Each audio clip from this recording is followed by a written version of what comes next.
Viral mua di Lampung rias seorang nenek pakai lakban, hasilnya tuai pujian.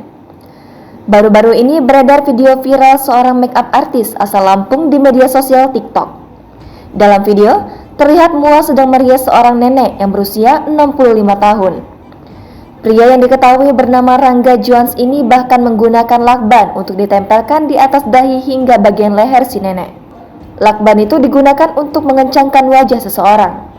Video tersebut telah diunggah di akun TikTok Rangga Juans @ranggajuans. Hingga Selasa 11 Januari 2022 siang, video yang diunggah Rangga telah dilihat lebih dari 1,5 juta pengguna.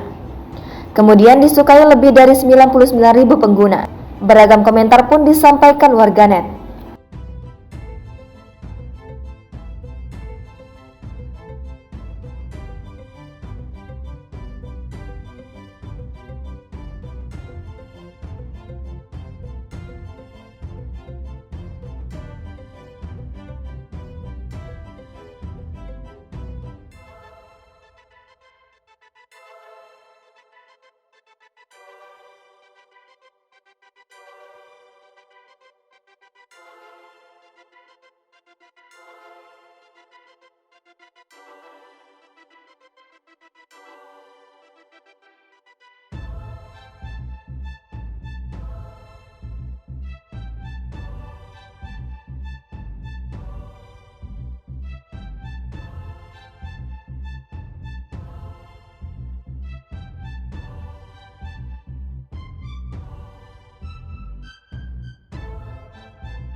Jangan lupa subscribe, share, komen, dan like ya.